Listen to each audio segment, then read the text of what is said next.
Hello, I'm And Dylan. I'm Keon. And this is Trust Your Doctor, that podcast where we fly straight upwards. In a plane.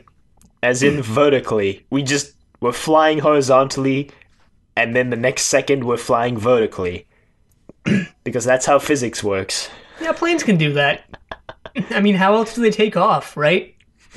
They take off vertically and then go horizontally. No, this week we watched The Faceless Ones, Yep. which was honestly one of the best serials in a long time and probably my favorite serial ever. Lofty far. praise. Some lofty praise you're putting there. Well, I liked it better than my previous favorite serial, The Web Planet. The web planet.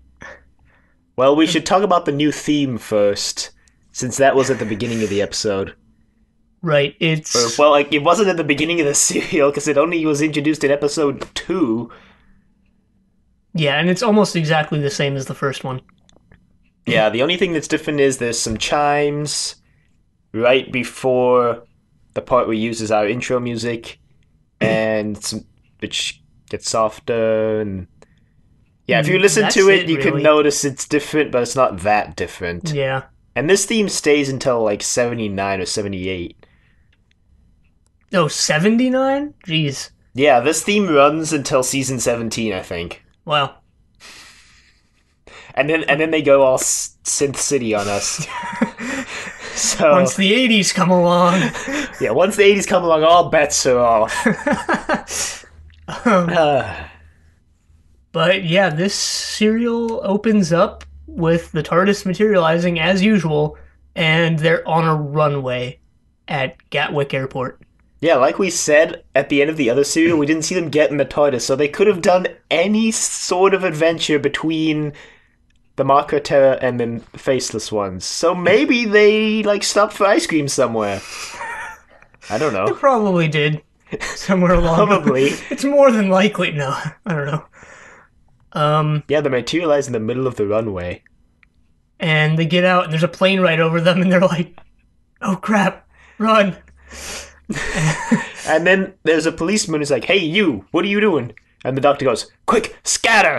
And then 3 of them run to the right, and one, who's Ben, runs to the left.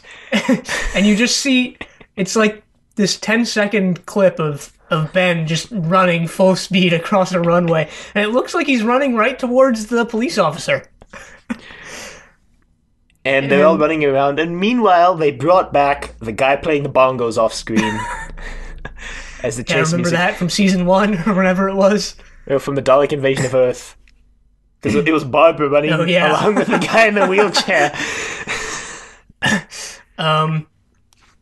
But yeah, they all managed to escape getting crushed and captured by airport security. And Polly finds her way into some sort of hangar warehouse thing for chameleon tours. Spooky. And yes, this whole serial actually had sort of a creepy vibe to it, in my opinion, which we'll talk about later. But I actually like that. So yeah, she sees someone get killed. There's this guy. Inspector and- Gascoigne. Yeah, and I thought they pronounced his name Gascon, like in the first episode, and they changed it. I was pretty I don't sure they know. pronounced it Gascoigne because I was like, wait, how do you spell that? And then I had to go on the wiki to look. So, Well, yeah, he dies. This other guy, kills him. I don't know who killed him. I don't I think, think it was Spencer. Yeah, I don't think it was Captain Blade yet. Yeah, so this guy named Spencer kills him with a ray gun, and he's like, "You know too much, Gascoigne. You need to die." So then Polly's like, "Oh shoot!"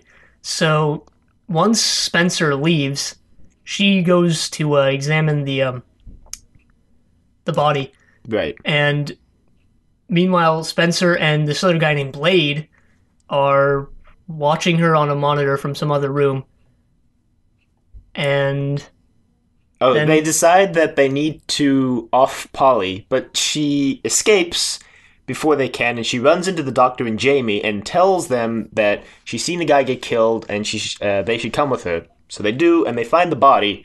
And then Polly's like, "Oh yeah, I saw who killed him, so yeah, I can totally identify him."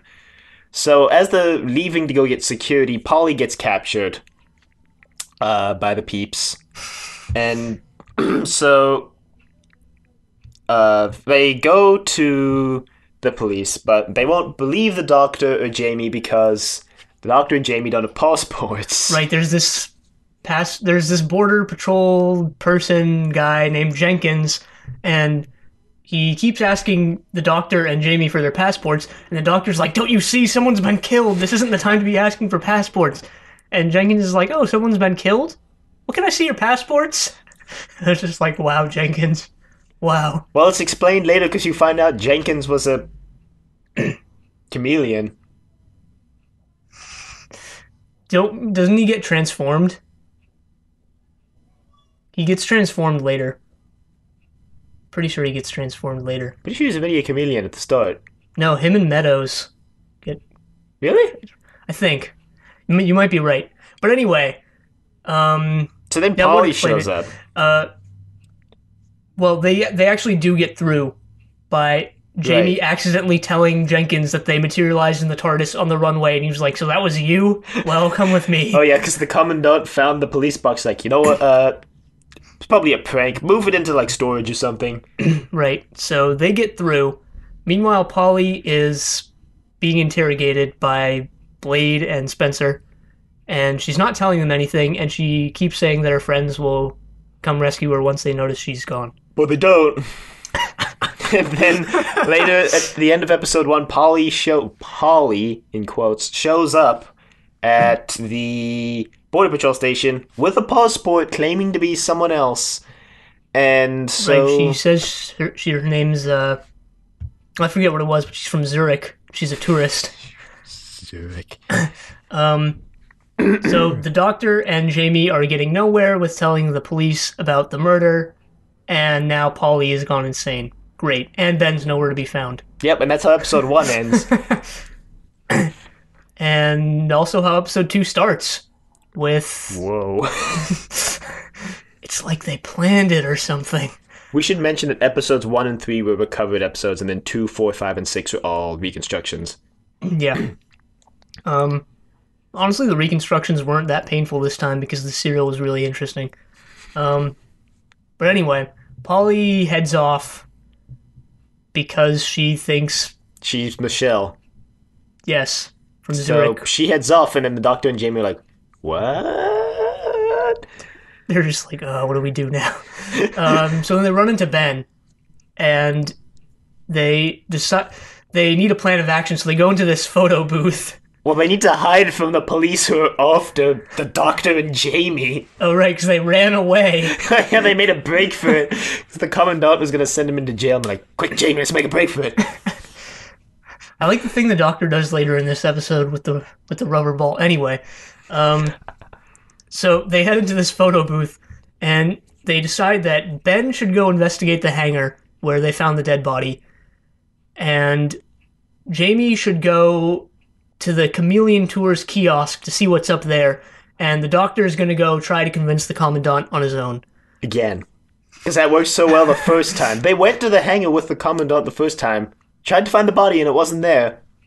Right, and there was this great scene where there's like this packing case or whatever, and the doctor's like, I theorize that we'll find a dead body if we open that case. So they do, and inside there's plastic cups. And Blade is there, and he's like, is that all? But anyway, they split up, like we were saying, and Ben goes to the hangar and is immediately captured by Blade, or Spencer, or one of them. And so... bleh. Oh, right, so Jamie's sitting at the kiosk with a newspaper in front of his face. Yeah, this. The classic trope of hiding behind a newspaper. And he meets this girl named Samantha, whose brother went missing on a Chameleon Tours flight. Right, so she needs information on him, or she wants information on him, so she goes up to the desk, which Polly is now working at, and she starts asking about her brother, who apparently went to Rome, but then went missing, and then Polly basically just tells her to screw off because they don't have any information about him. And I don't know. I could kind of feel the frustration in this scene. Because, like, you know when you go to, like, the airport or, like, the DMV or something, and there's always those employees who just basically tell you to go away. Yeah. Anyway, um, they take Polly into the other room because I guess she's been found out by Jamie, and they tell her she's leaving on the next flight, so Polly's like, okay. And, meanwhile, the doctor is not having any luck convincing the Commandant about the fact that A, people have gone missing, B, someone was killed, and C, that they're not from Earth. Right. So the Commandant refuses to accept that anything's going on when it so clearly is. So the doctor decides he needs to make another break for it. So he pulls something out of his pocket and he's like, no one move or I'll blow the place sky high. And he throws it towards the Commandant and runs away. And then you find out it's just a rubber ball. That was great. The doctor has lots of ways of getting out of situations. Mostly involving pure luck. I guess. But, I don't remember what happens next. I think Jamie starts talking to Samantha. And he's like, hey, I overheard that your brother went missing. Maybe my friend the doctor can help. So she's like, yeah, maybe. Then what happens? Oh yeah, the doctor comes back. He reunites with Jamie and is introduced to Samantha. I don't know why her name's so hard to remember.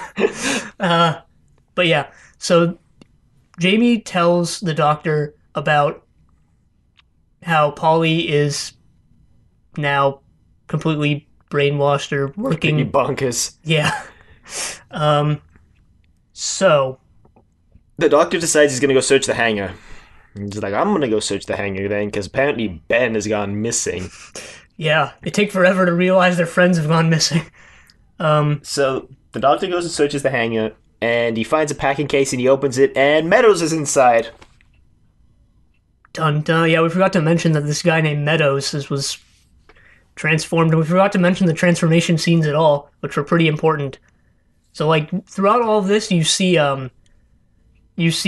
the people who have gotten frozen by their freezing pen things be, like, strapped down, and, like, their faces and entire bodies are transferred onto these other really wonky-looking creatures, which I actually liked. I really liked their designs, and they were pretty creepy, actually. But yeah, that's how they're assuming the roles of people in the airport. Yep. But anyway, the doctor finds Meadows, and then there's this voice like, help, I'm suffocating, help. So the doctor's like, oh shoot, gotta help. He runs through the door, and then it locks behind him, and then he's stuck. And then he lets out his frustration by stomping on the floor. Yeah. So a panel opens on the wall, and some, I guess, poisonous gas. I don't know if it was poisonous gas, but it looked like it was just really cold. Yeah. So yeah, some gas starts coming into the room, and the doctor is dying, so he plugs up the this is episode 3 now. The nozzle or whatever. And then another one opens, so he plugs that one up. Meanwhile, Spencer and Blade are watching from the other room. And the doctor covers the camera. Yeah, he covers the security camera. So I think this is Spencer. He's like, wait, the camera just went black. I better go see what's up. So he goes into the room, and he sees the doctor lying on the floor. So he approaches him because he thinks he's frozen or dead or something, and the doctor takes his freezing pen and freezes him.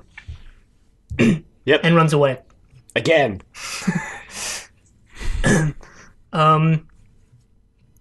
So I think at this point was where Samantha wanted to get on the... Well, no, not yet. That's not till episode 5 or 4.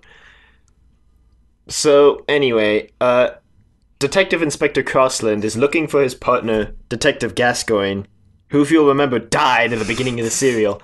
But he's heard that the Doctor and Jamie know about this guy.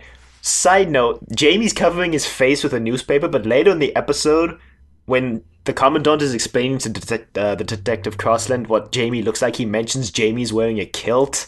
So the newspaper is actually useless. But, So Crossland finds Jamie and the doctor, and he shows them a picture of Gascoigne and asks them if this is the man they saw who was dead, and they say yes. So Crossland is now on their side against the Commandant, and yeah. Blade tells Spencer to kill the doctor because Blade's got to go off on a flight. So he's like, Spencer, you better kill the doctor, yo. And Spencer must be one of the most incompetent people in this show. Well, yeah, we'll talk about the enemies in this serial afterwards, but what even happened? Episodes 2 and 3 are kind of confusing. But anyway, so Jamie and Samantha search the office. Meanwhile, in the Commandant's office, the Doctor is still trying to convince the Commandant that they're not from Earth and that something's happening. And so he uses the freezing pen on Meadows, and Meadows runs away. And then the Doctor's like, still believe they're from this world? And the Commandant's... No, he doesn't say, And the Commandant's like, yeah, I do. But you can see he's slowly being convinced that they're not. Which comes into effect later.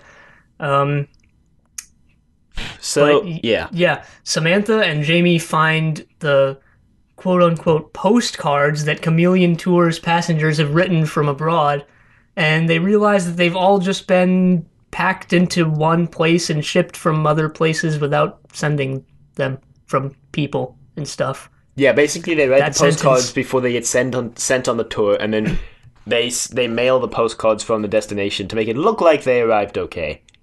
But they didn't, because they're all dead. No, they're not. So Samantha's like, oh, crap. My brother actually is missing. Right. And so they meet up with the Doctor, and the Doctor is telling Detective Crossland about, the hangar. And meanwhile, Meadows puts this device on the Doctor's back, per the orders of Spencer. And so the Doctor and the peeps... Well, not the peeps. The Doctor and Jamie go to explore the hangar. Again. Like the fourth time. And he tries to show Jamie the room with the vents in, and there's no vents, so he's like, oh. Huh. So, but meanwhile, Crossland is distracting Captain Blade, and he's on the plane, and then Blade takes him into the cockpit and straps him down to a chair and captures him. Yeah. And he's like, you know too much, Crossland. And then Crossland's like, well, what do you do with all the passengers? You have to tell me. And he's like, oh, you want to know what we do? So we operate some switches, and then you see that all the passengers are now gone. Yep. And then Spencer activates the device on the Doctor's back, and he goes, Jamie, my back! And he collapses, and then episode 3 ends. And episode 4 starts with the Doctor on the floor writhing in pain, but also frozen in pain because pain is so painful. Well, we don't know what the device was. Maybe it was just liquid nitrogen that was injected into his spine. I don't know. They have ray guns. I mean, I wouldn't put it past them.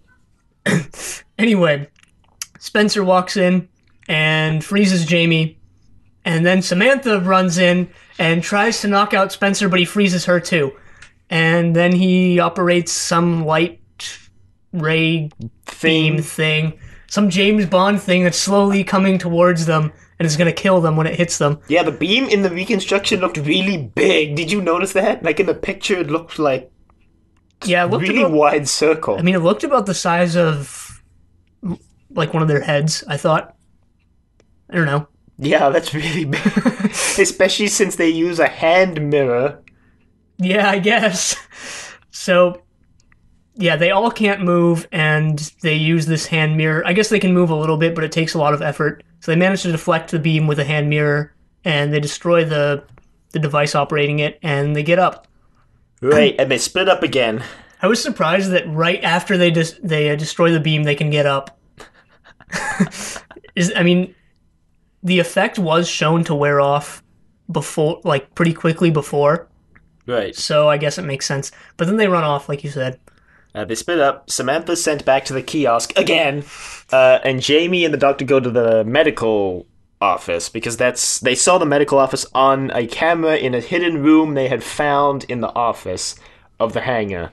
Right, where Blade and Spencer have been doing all their stuff from. So they go to the medical office, and Jamie pretends to be sick. So the doctor wants him to get an X-ray, but the nurse is like, no, go away. Yeah, they get sent out again. And Spencer and Jenkins see that the doctor and Jamie are alive, and Jenkins is like, Spencer, really, man? This is your job. And so they go back, look to the Commandant, and turns out the Detective Crossland has gone missing. So yeah, now Crossland is gone, and apparently Samantha wants to get on a Chameleon Tours flight. Right. Because that's worked out so well for all the other passengers who have done that. But yeah, they decide. The doctor decides, I guess, because he sends Jamie with Samantha to the kiosk again, and the doctor and the Commandant decide to have the next Chameleon flight followed by a fighter jet, because apparently all the people are going missing, and the Commandant's like, that's actually pretty sketchy. Now you realize, Commandant. Right. So yeah, Jamie finds out Samantha's gonna get on the next flight, but he doesn't want her to. So he tries to convince her that she shouldn't, but she's not being convinced. So he kisses her and steals the ticket out of her bag or her pocket or whatever. Yeah. Meanwhile, the doctor wants to get into the medical center, so she has Jean, the Commandant's assistant, pretend to be sick so that the nurse will leave the medical center so the doctor can go in there. And the doctor doesn't find anything useful because he's looking completely the wrong way when he flips the switch. And, I was surprised that Nurse Pinto left the medical bay so willingly when there was so much to hide there. Yeah. I mean, if she had just said send her down to the medical bay, then the doctor wouldn't have succeeded. Yeah, but the doctor did find the armbands, so I guess he kind of figures it out. Samantha realizes her ticket is stolen and tries to get on the plane. Yeah, but they're not letting her because S. Briggs is already checked in. As Jamie. No, Jamie as S. Briggs. Yes, that. But then Blade realizes that she's trying to get on the flight, and he's like, "Hey, she knows a lot. We should probably get rid of her." So they let her on. They do? That's a good question. Wait, Samantha just disappears for like 2 episodes. Yeah, no, they say they're letting her on, right? Right, but she doesn't show up for the next. But she doesn't go to the place. We should probably mention that they're taking them up to the satellite in space. Oh no, that's at the end of this. We only find out now. That's at the end of this. But no, yeah, Samantha doesn't show up till the end of episode 6 again, does she? They definitely say that they're letting her on the. No, she doesn't get on the flight because she helps them find the originals in episode 6. I know, but they say, okay, we're letting you on the. Because Blade okays her getting on the thing. Right, but then she doesn't. There must have been something to make her stay, or to signify her staying. Either way, she doesn't get on the flight, even though she is supposed to and can and wants to. Anyway, so the fighter is following the plane, and then the plane goes down. The fighter goes down because it gets electrocuted by the chameleon flight, I guess. Yeah, I guess they modded the planes to have ray beam gun things. But not even planes, because then the next thing that happens is the plane turns directly vertical and flies straight up into space. And the Commandant has decided that both of them just went down in a crash. The Doctor is not impressed by this theory and suggests instead that the plane flew upwards. And the Commandant said it'd have to get into space to be out of radar range to do that. Spoiler alert, it is in space. Yeah, because the episode ends with the plane docking with the satellite. Right, and that's like a CGI sequence, which I do want to discuss after we finish summarizing. But we should also mention that on the plane, Jamie starts feeling sick, so he runs into the bathroom. Yeah, I thought that was funny. It's like, he's from Scotland, ancient Scotland. He doesn't even know what planes are.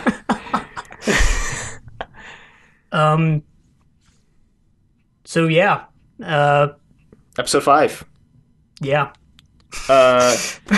the what's her name? The lady who was working on the plane, And right, goes around and picks up. Turns out they're miniaturizing the humans. Originally, I thought they were just beaming them somewhere, but they're miniaturizing them. So the lady picks them all up, and they disembark, and they discover Jamie's on board, and they capture him.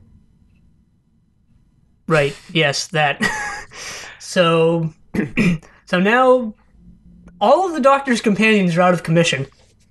Right, except Samantha. Well, she's not officially a companion as of right now, and we don't know as of later.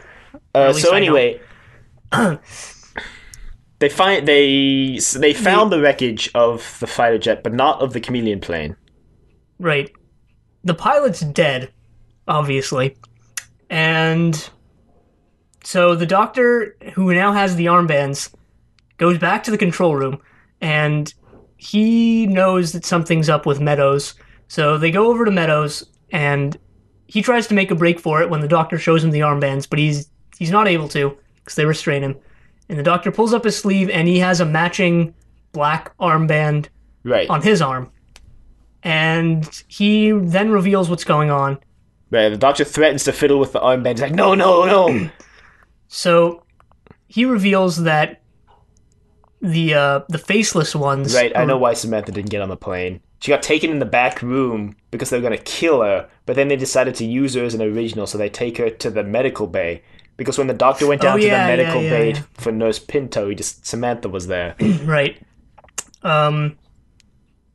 So yeah, Meadows is like, yeah, there was a huge explosion on our planet, and it Didn't kill us, but it did wipe out our personalities. does he say personalities or senses? Maybe he says both. I don't know. I thought he was like, yeah, we don't have senses anymore. Something like that. But yeah, something to some plot device to have them take over the Earth. But but anyway, he tells them that their plan was to come to Earth, get 50,000 people to swap with, and infiltrate the airport or whatever, and take them up to space and do things so that they can use human bodies. Genius. Which, Yeah. which begs the question, like, will the next generation look human? I mean, what? Like, Don't question it. Okay. anyway, Shush. They go to the medical bay. Don't think too hard. They go to the medical bay, and they discover the original of Nurse Pinto, and they destroy the chameleon Nurse Pinto by taking the armband off the original. but not before Nurse Pinto shoots a police officer. Right. Well, chameleon Nurse Pinto, not original Nurse Pinto.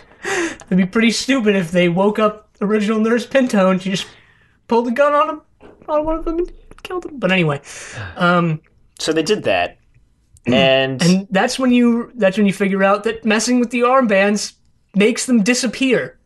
yeah, and all of a sudden, the chameleons have no leverage anymore because all of the power is in the hands of the humans if they can just find the originals. And the Doctor figures this out. He's like, if we find the originals, we have all the power. Right. So he devises a plan to get on. Well, the Commandant wants to arrest the 25 people who have been chameleonized, which they found in some files. That were in the medical bay. Yeah. So the Commandant wants to arrest them, but the Doctor says no because he wants the chameleons to believe everything's going according to plan, so that he can pretend to be a re-chameleonized Meadows, so he can get on the plane, go to the satellite, and bluff his way out of everything. It doesn't work, but he gets on the plane. Right. With Nurse Pinto. Yeah. He confronts Blade. Nurse Pinto, new companion. He confronts Blade, and Blade seemingly believes that he and Nurse Pinto are still chameleons, so he lets them on the plane and they go to the satellite. Somehow during the flight he figures out they're not. I thought he realized they weren't from the beginning. I mean, I don't know. I would assume he wouldn't even let them on the plane then, because when they got to the space station he wanted to kill them, He could have just, if he had known before, he would have just left them on Earth, and then it wouldn't have been a problem because they could have just left. But the director did want the doctors... Right, but he didn't tell Blade that till Blade was already on the station with the Doctor. Maybe he knew beforehand, I don't know. Either way, that's what happens. So, meanwhile, Jamie has been chameleonized. So is Detective Crossland. The director is Detective Crossland. Yes. So the Doctor and Nurse Pinto head up there. Meanwhile, Samantha and Jean are searching for the originals. And the Doctor confronts the director, who reveals more of their plan or whatever, and how the Doctor will never succeed. Stereotypical villain stuff. Yeah, every episode, etc., etc., etc. And the Doctor tries to bluff his way out, as usual. By saying that they have the originals, and if they don't want to die, they won't chameleonize the Doctor or do anything to anyone else, and they'll let the 50,000 people they captured go and leave. And the director's like, nope, he's bluffing. Chameleonize him. The Doctor, first they call up Gatwick Airport. And they ask the Commandant if they have the bodies, or the originals. They also have to have property which belongs to us. Yeah. And the Commandant's like, yep, we have it. And they're like, then where did you find it? And he's like, that's unimportant. We have it, and we can kill all of you. Yeah, and they don't actually have it yet. And they're like, yeah, they're bluffing. Samantha pretty and Anne. Competent villains, actually. True. Well, Blade still thinks there might be a possibility they've actually found them. Right, and Blade and Spencer and, Jenkins, Chameleon are more worried than, say, Chameleon Jamie or the director, because their originals are on Earth, while... The director and Jamie's are on the space station, so they have nothing to worry about. Yeah. And that's ultimately what leads to their ruin. But anyway... Yeah, I imagine, being melted into soup is a pretty painful way to die, so I'd be scared too. But they do find the originals. Anne and Samantha figure out... Yeah, they figure out that there's 25 car registration numbers for 25 bodies, so they find all the originals. Begs the question why they didn't put Meadows as original in one of the cars, but okay. So yeah, Meadows escapes because he's being held by some guards, and he runs up to Jean and Samantha, trying to kill them or whatever, but then they freeze him, or knock him out or something. Yeah, they knock him out. They find all the bodies, and now they're trying to call up the space station, but they're not responding. So the Commandant decides they're going to give them a demonstration, and they kill Jenkins. It is Jenkins, right? Yeah, it's Jenkins. Jenkins.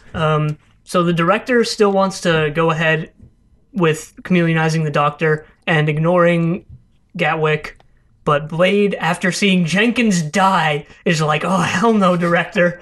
So, he pulls his gun on the director, and he talks to Gatwick, and they want to talk to the Doctor before they do anything, so the Doctor won't talk unless they let Nurse Pinto go. So they let them all go, and the Doctor talks, and then he sets up his terms, which are return the 50,000, and we'll give you back. We'll let you keep living. Yeah. And he says we'll let you keep living in your current state, which I don't know. I thought you referred to as in the pre-transformed state. Pre-transformed as in pre-explosion or pre-chameleonization? Pre-chameleonization. Yeah, that's what I thought too. And at this point, I kind of thought that when they were explaining the entire backstory with the explosion, I was like, I guess not all of their race had been transformed, not transformed, but disfigured, so to speak, into this state we see them in. Because they do have the scientists working towards their eventual humanization or whatever, and apparently they didn't have senses or personalities anymore, so I was like, okay, how does that work? Anyway, I guess it doesn't make sense in the end. Anyway, well, as the Doctor's leaving, he mentions he may be able to give the scientists one or two ideas. Right. So, which is good of him. Blade thinks this is a pretty good plan.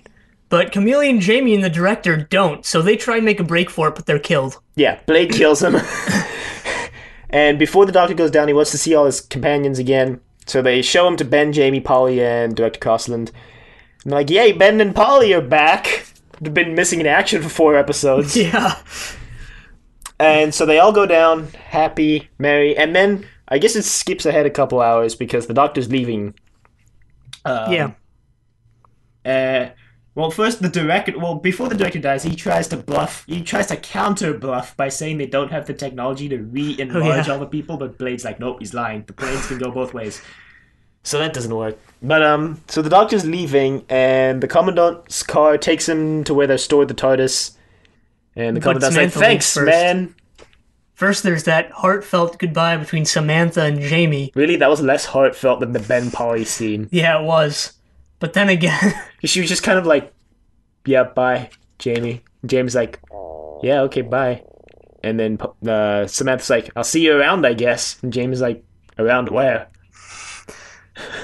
So yeah, now they're about to leave, and Ben and Polly realize it's July 20th, 1966, or whatever it was. Yeah, the day they left. Which actually brought up a lot of questions for me. But I'll talk about those in a second.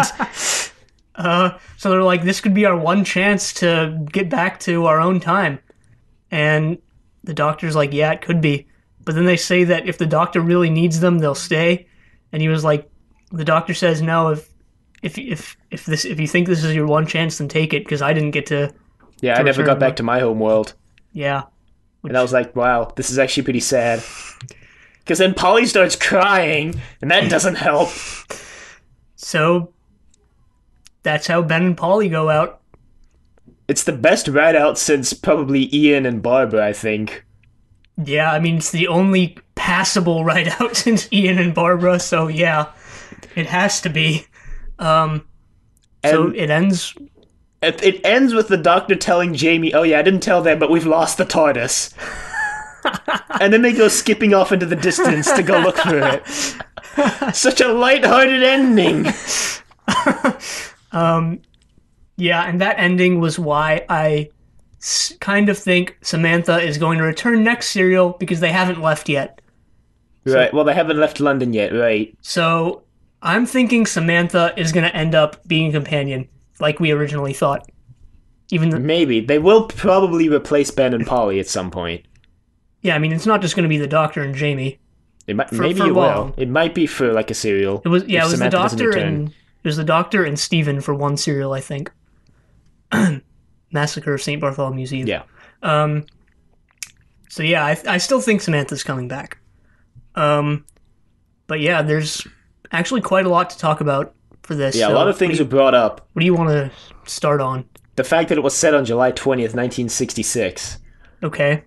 Because this brought up a couple questions. One, it means there's 2 copies of the Doctor in the same place. One's the first Doctor and one's the second Doctor. Right. And I was like, wait, that's pretty sketch. And then 2, that brought up the question that if this was July 20th, this means that the War Machines fiasco had just happened.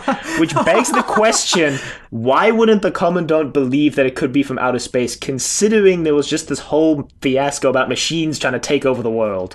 Well, how long do you think this serial spans? Like a full day, or well, one day to the next? It never goes to nighttime. Yeah. It never shows them sleep. It never shows a break in action. So I assumed it took place over one day, or maybe 2 at max. You know, I'd say 1 actually, even, because probably 1, but it could conceivably be 2. I guess, and maybe the War Machines dilemma happened on the exact same day. Well, it must have happened like the previous day, because if July 20th was the day they left, that means if you'll remember back to the War Machines, that would be the day that Ben and Polly came to say goodbye to the Doctor and accidentally went into the TARDIS. Oh, right. Which was the day after the War Machines had left. Yeah. Had been destroyed. Yeah. So this happens the day after the War Machines thing. And then even worse, if the next serial takes place in the same place, like if they don't find the TARDIS until the end of the next serial, that means that 3 things have happened. Hey, maybe in the same place. Maybe they were planning to bring Dodo back in the next... No. That would be pretty mind-blowing, though. You have to admit, if they wrote Dodo out disappointingly and then planned all of this so that they'd bring her back in the next serial... I mean, you have to admit, that would be pretty clever. It would. But they don't do that. Well, we don't know that. Unless you spoiled it for yourself. Well, I'm pretty sure they're not bringing Dodo back. It's true.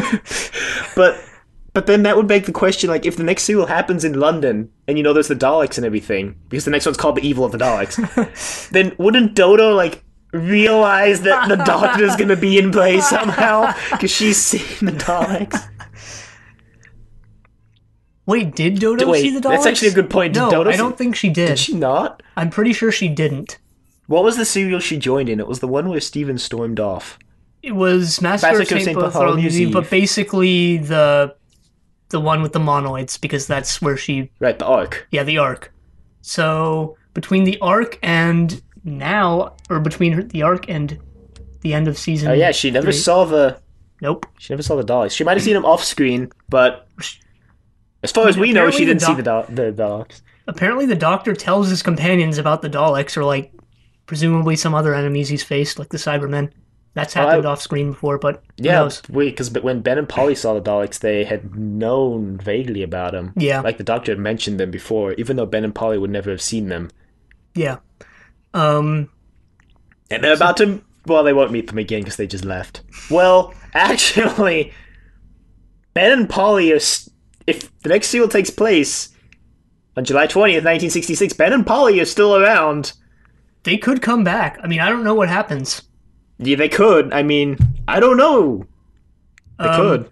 Well, this kind of leads into something I actually don't know what happens in the next serial. I'm just speculating. Yeah. This kind of leads into what I wanted to say. I was thinking at the end of this serial, since the next serial, I'm assuming, takes place in London, I was thinking that maybe they should have not written Ben and Polly out like this. Maybe they should have done it next serial when they actually presumably find the TARDIS and stuff. And that's also the end of season 4, so that works out pretty well. Right. So yeah, I think they could have had Ben and Polly on board for one more serial because they were missing for 4 episodes. Episode 3, 4, and 5. Which is actually 3. And most of 6. So 4 episodes, basically.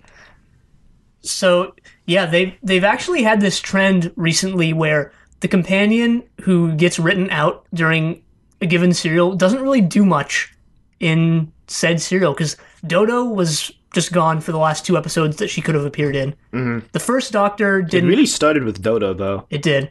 But then, if you remember, the first Doctor, right before his regeneration, didn't show up too much, which I said I was okay with back then, and I still am, but it doesn't change the fact. Right.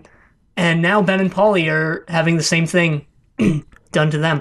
Well, what they could do, if they wanted to be really over-ambitious, if the next serial is set in London on July 20th, 1966, they could bring back both Ben and Polly and Dodo and give them proper farewells if they wanted to. Although with Dodo it would be a little harder since she left the first Doctor and this is the second Doctor. Right. I mean, that's if they wanted to be really ambitious.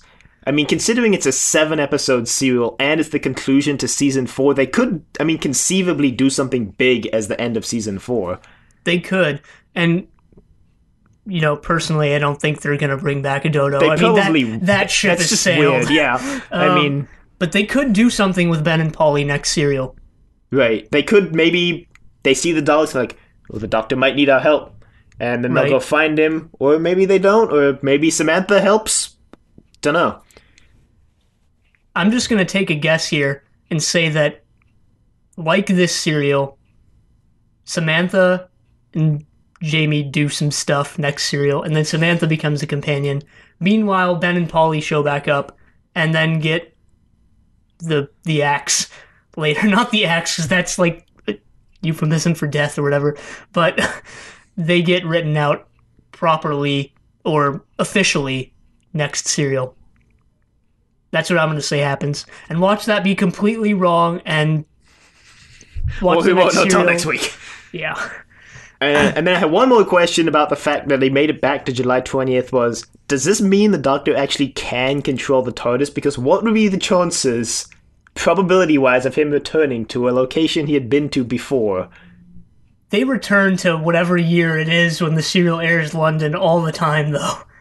Not really. Like, Ian and Barbara had to take the Dalek time machine to get back. But then Steven. Steven left on. No, well, after at the end of Bartholomew's Eve, they go back to London. Then they go back in the Yeah, but during the War that's Machines. never specified what time London that is. So it could be like 3177. Yeah. But it's not because Dodo is like, "Hey, it's my time," in the War Machines. Oh, it's true. Does that mean he has some? Yes, he actually does have some element of control. Either that, or he's just getting really, really lucky.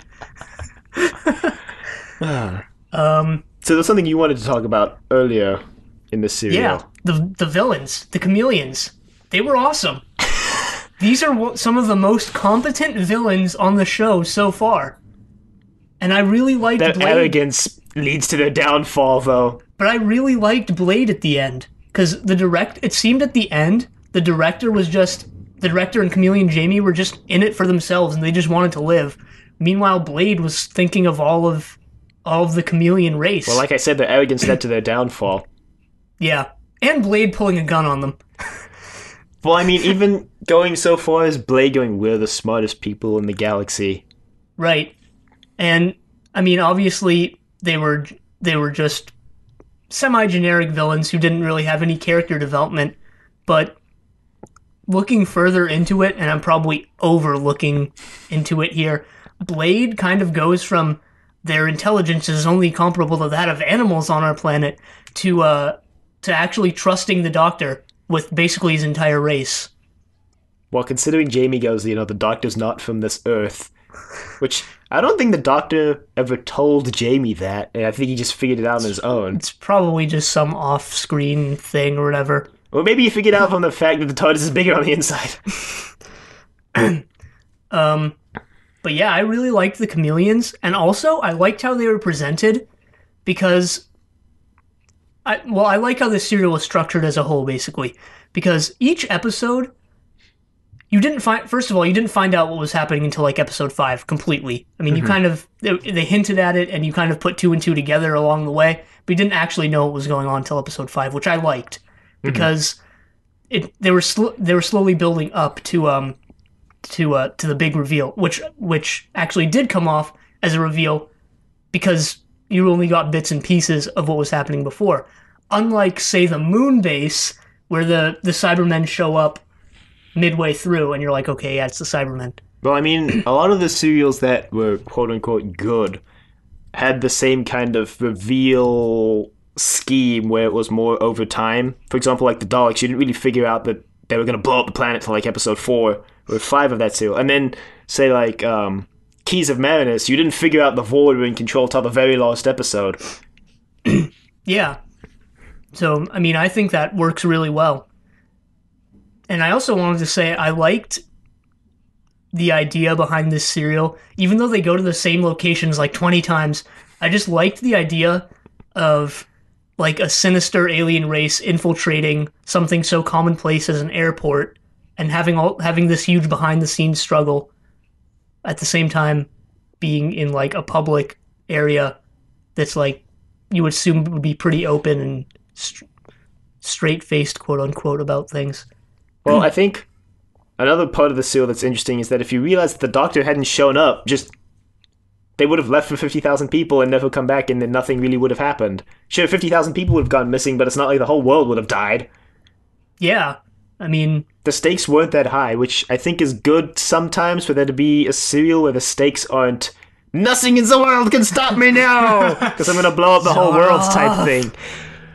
I mean, you need the serials where it's instead of saving the whole world, you're only saving like 1,000 people. Yeah, exactly. I mean,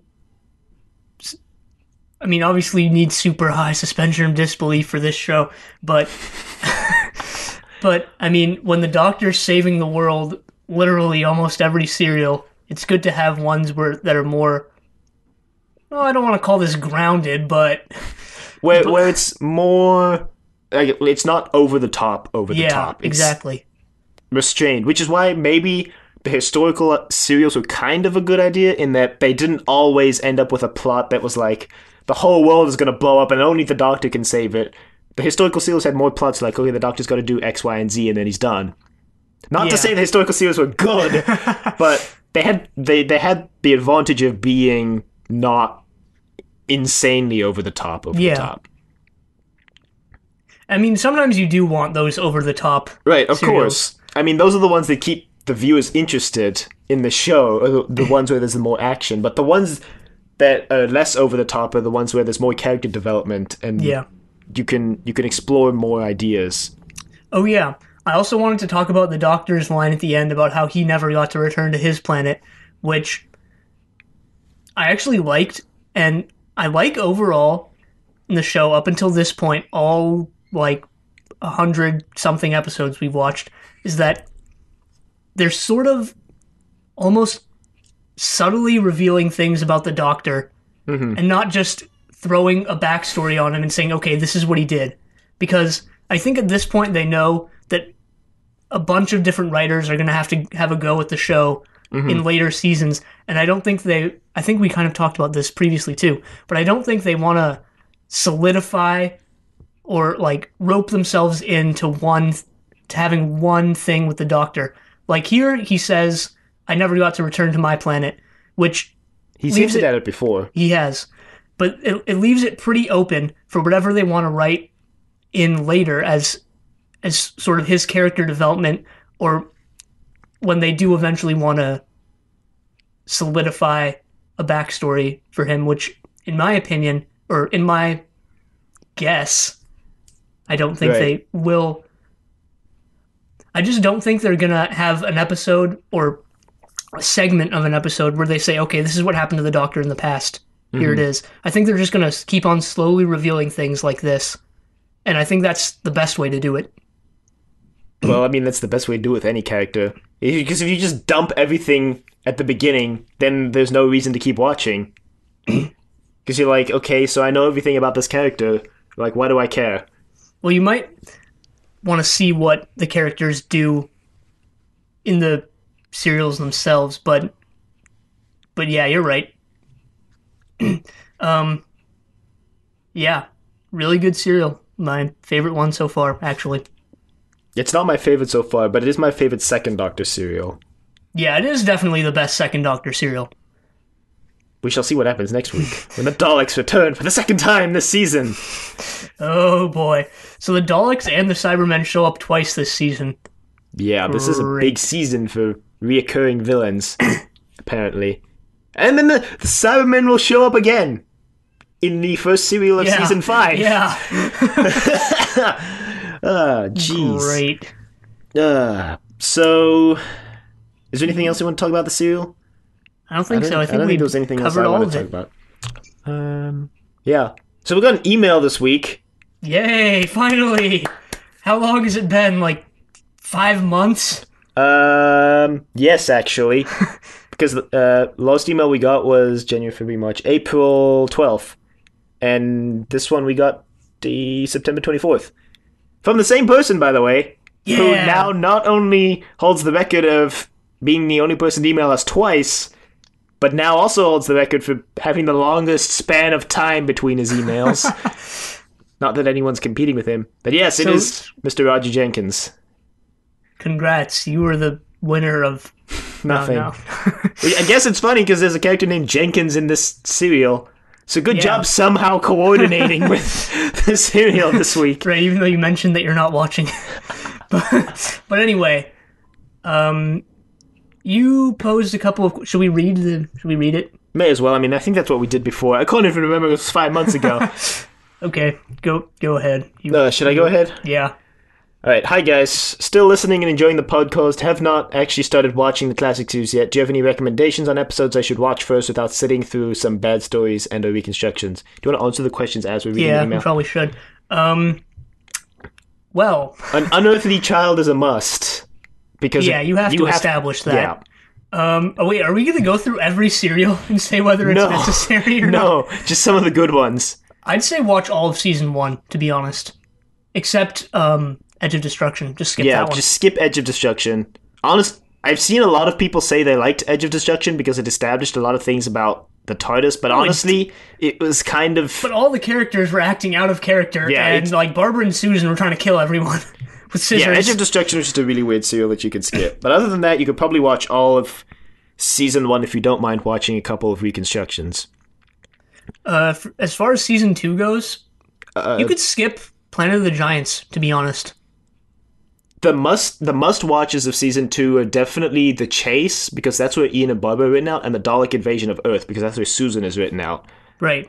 I know some of those are reconstructions, and maybe you don't want to sit through a lot of reconstructions, but those two are a must because they're basically the first companion rideouts, and it's especially important for Susan because she was the Doctor's granddaughter, which you pose a question about later in the email, which we'll get to in a second.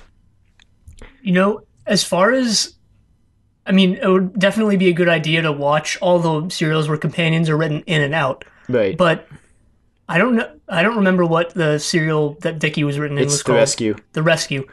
I don't think that's necessary.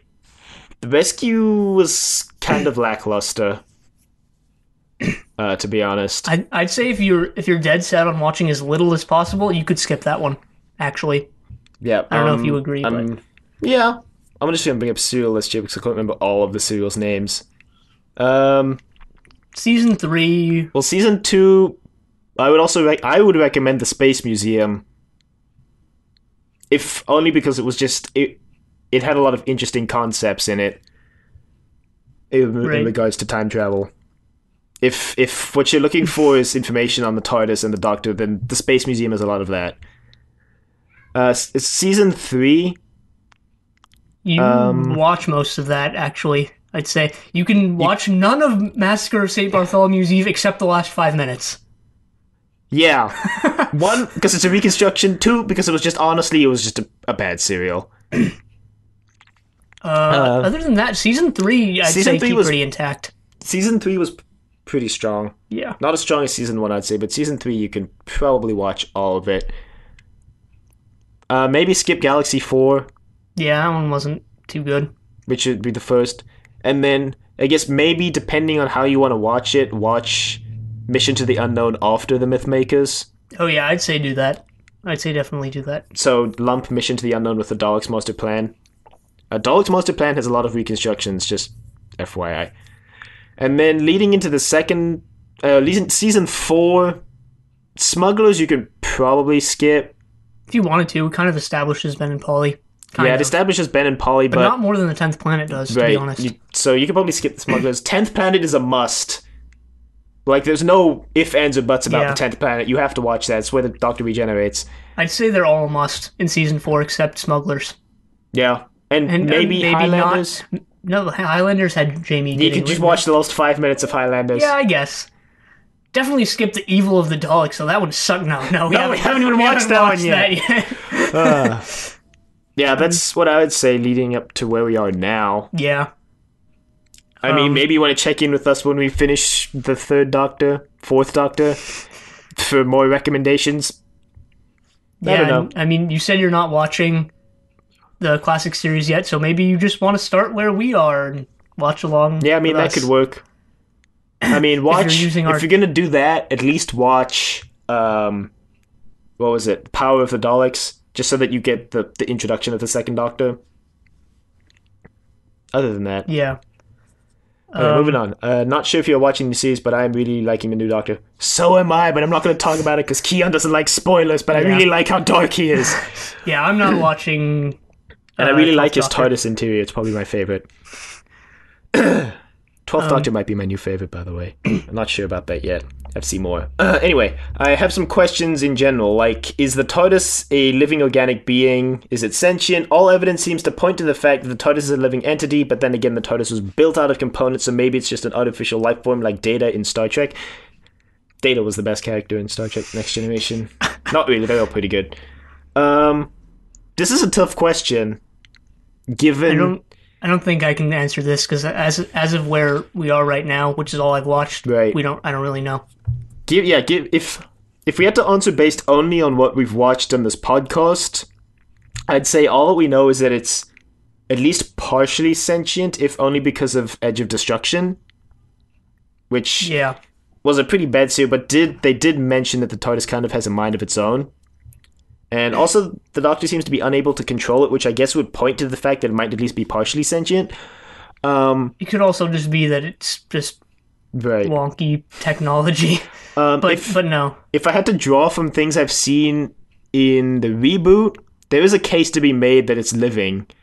The Doctor mentioned in an episode, oh shoot, what was it? I don't remember. But it's the one where he goes to a parallel universe with Rose, and the TARDIS dies, quote unquote. It like runs out of energy, and Rose asks the Doctor if he can just build a new TARDIS, and he says, "No, TARDISes are grown, not built." It's kind of creepy, actually. Yeah. But anyway, he says that, the TARDISes were grown on Gallifrey. There's other things, like The Doctor's Wife, which is an episode written by Neil Gaiman, which, to be honest, there's a line in there that I didn't like, which kind of ruins the whole episode for me. There was one line in that story that ruins the whole episode for me, but I'm not going to say what it is. Okay.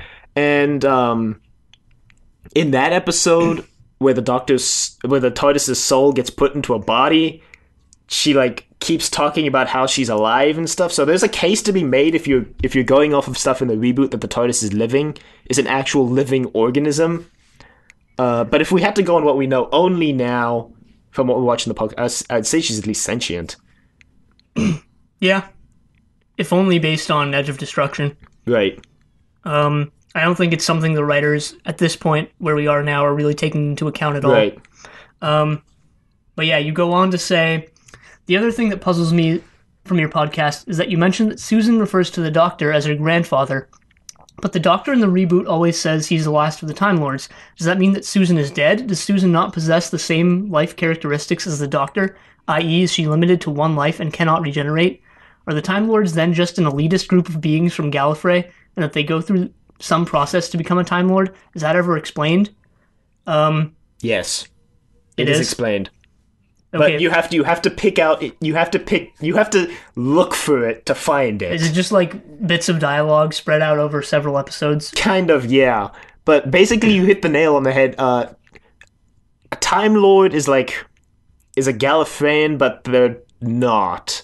Like, if you're a Time Lord, you're a Gallifreyan, but if you're Gallifreyan, you're not a Time Lord. Yeah, obviously I don't know so far, but I always just assumed that being a Time Lord wasn't like genetic, that it was... Right. Yeah. It was given to you. And so that's why, that would explain why Susan's not a Time Lord. Which I mean, if they had wanted to bring Susan back, they could have made her a Time Lord and made her regenerate and just bring back a different actor as Susan. But for one, we know that Susan is probably definitely the Doctor's granddaughter. Specifically, if only because in the reboot, the 11th Doctor mentions at some point, when he's showing River Song like a cradle he has in the TARDIS, that he was once a father, which at least implies he had children, which would reinforce the fact that Susan is his granddaughter. There's also the fact that she calls him grandfather. True. That's a pretty big clue. Other than that, I could point to dialogue pieces where the Doctor talks about Time Lord society. But basically the whole character of River Song is an enigma that allows the Doctor to explain it, but the Doctor mentions that Time Lords aren't created, they're grown from years of exposure to the untempered time schism or whatever. No. Yeah, like the TARDIS. They grow the TARDIS and the Time Lord in little petri dishes next to each other. No. But basically it's like you become a Time Lord or you don't. If since I'm assuming you mentioned that you're watching the new Doctor, in the episode Listen, right at the end they're talking about how the Doctor went to Time Lord Academy, which would at least imply that not all Gallifreyans are Time Lords, because there's a Time Lord Academy you have to go to become a Time Lord. Everyone just goes to Time Lord Academy. No, I don't know. But yeah, basically, if you're a Time Lord, you're from Gallifrey, but if you're from Gallifrey, you're not a Time Lord. Necessarily. Makes sense. Yeah. And then you go on to say, keep up the good work, Roger. Thanks, Roger. Thanks for emailing us. Means a lot. It gives us something to talk about at the end of the episode that's maybe not related to the serial, which is always good. Because I'm sure it gets boring listening to us talk about a serial every week. And not the serial's relationship to the show as a whole, but yeah. So if you'd like to email us, like Roger did... If you want to be cool like Roger... Mr. Rogers. The doctor at decorativevegetable.com. That is the doctor at decorativevegetable.com. Questions, comments, concerns. Some like what Roger did, he had some questions, wanted to ask us, we gave our input, but really it's up to you to make your own decisions, I guess, as to how these questions are answered. These are just perspective of two random guys watching classic Doctor Who. Yeah. Check out the website, decorativevegetable.com. Check out the Facebook page, Trust Your Doctor. Fun facts, usually posted, as I've noticed. We've been putting them up every Thursday-ish. Thursday, Friday-ish. Yeah, that sounds about right. So those will go up. The podcast usually goes up on Sunday, so maybe you need a fun fact during the week while you're waiting for your daily dose of Trust Your Doctor. Right, maybe that's the only thing getting you through the week, our Facebook posts. What they come on Friday comes at the end of the week. Maybe it's the only thing getting you through the next week.